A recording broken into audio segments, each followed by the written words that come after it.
I am from West Fargo, North Dakota, but currently live in Fargo, North Dakota, so I didn't travel too far. I have been married for almost 19 years. I have 2 kids, an 8-year-old daughter, Amelia, and a 12-year-old son, Johan, who is in 7th grade. So I am from a family of non-college goers. My dad worked at Untitled Chapter in town, and he's recently retired. He worked there for 45 years. And my mom was an LPN at a local hospital, and she actually didn't go back to college to get her bachelor's degree until I was in high school. So I really would like students to know that they don't necessarily have to come from a family of people who've gone to college in order to go into research. I definitely did not have that background. So that being said, I went to college after high school, and I received my bachelor's degree in sociology with an emphasis in criminal justice, which had some research coursework involved, and I was very interested in that. So when I went back to school to get my master's degree, I received an assistantship at the Center for Social Research, which was then known as the North Dakota State Data Center. And it was there that I actually got interested in social research, and we did a lot of surveys on work-related issues and health-related issues, and so that's really where my research background began. And after I graduated with my master's degree, I got a job at a local healthcare organization, Merit Care, where I was a market research analyst. But I really didn't feel that allowed me to be very creative with my research, and it didn't really let me explore my research interests. It was very focused on what Medicare wanted me to research for them, and that often was consumer perceptions or physician perceptions of the healthcare system. So I went back to school when my kids were very young to get my PhD, and I graduated 2 years ago with my PhD in gerontology. And I'm very much interested in aging issues and injury prevention issues, and I'm very happy with the position that I'm in now. I'm an assistant professor in the Department of Public Health at NDSU, and it has really allowed me to explore what I'm interested in researching, which is aging issues, again, gender issues, injury prevention issues. And so, as I said before, I really strongly would like to emphasize that students do not necessarily need to come from a research background or a college background for their family in order to follow the research path. As I said previously, I did get started in research somewhat in my coursework as an undergraduate student.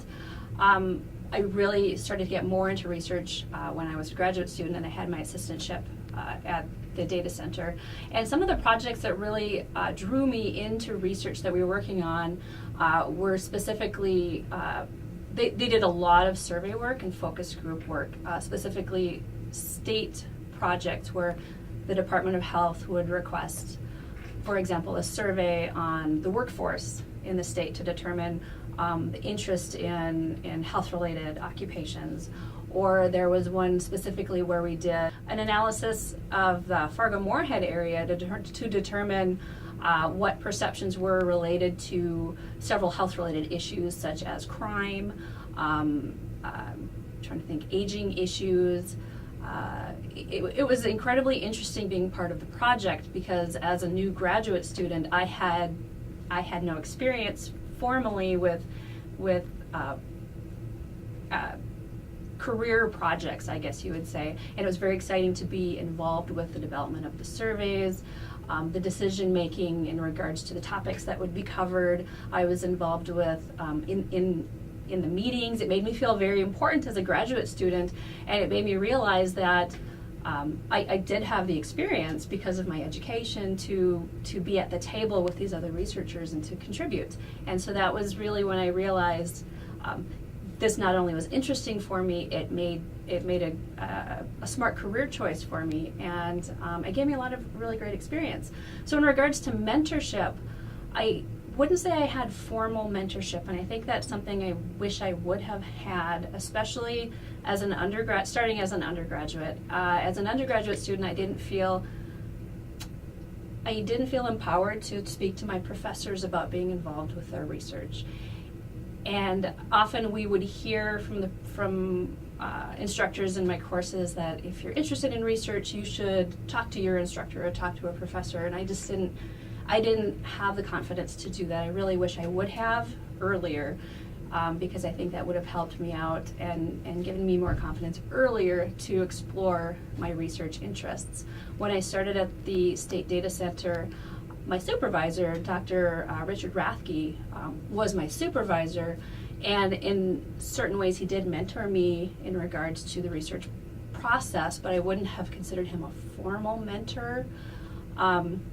I would go to him with questions, he would answer my questions, he would give me instruction in regards to certain projects, but I wouldn't have considered him a formal mentor.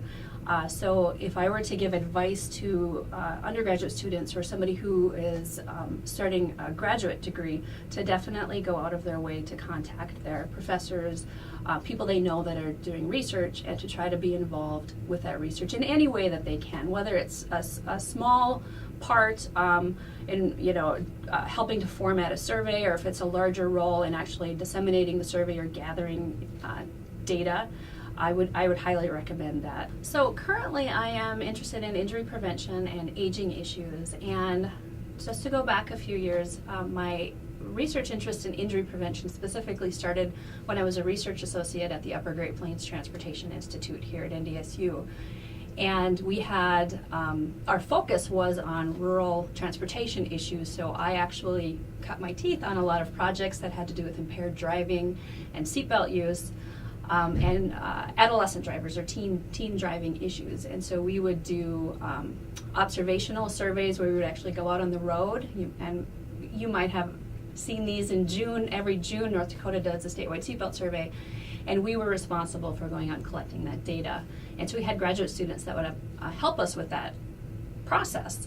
And graduate students were integral to each of the projects that we worked at the Transportation Institute, because not only were they there to get experience with research, but it provided them with great experience for the career that they wanted to go into. We had a lot of logistics or transportation graduate students. We even had a couple of undergraduate students that would come in and help us with surveys that we would be doing for teen drivers in the school. Often we would do surveys at area high schools, and we had undergraduate students as well as graduate students assist us with that data collection. And so my injury prevention interest actually started at the Transportation Institute and continues currently into my current research, where I've combined aging and injury prevention.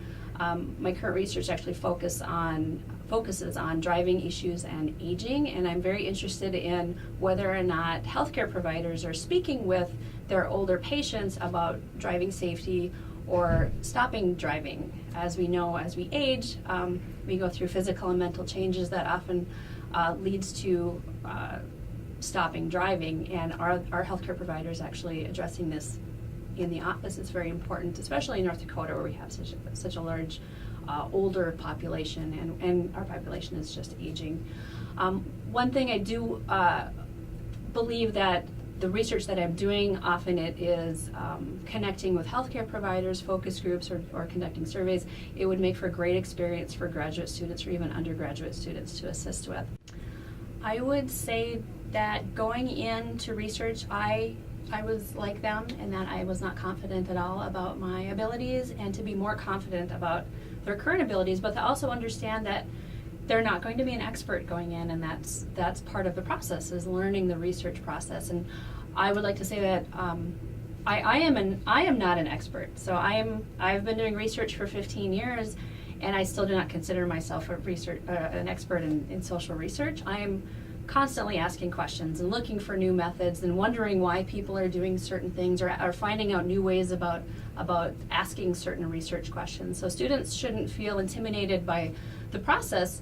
It should just be a learning process, and they should understand that they're not expected to know everything. I don't know everything, and oftentimes when you're working with other researchers, it's reciprocal in that you're learning from each other. And so I would envision the same process for a student, that the lead researcher will be learning just as much from the student as the student is learning from the lead researcher, and we get different perspectives and different research questions that are coming through. And in conclusion, definitely students should not be intimidated about entering the research process, asking questions about the research process, or seeking out those mentors, especially if they know that there's a faculty member or instructor that is doing research that they find especially interesting, to try to be involved with it. And, if it's the ground floor, helping them format data, helping them format a survey, helping them form research questions just to get involved.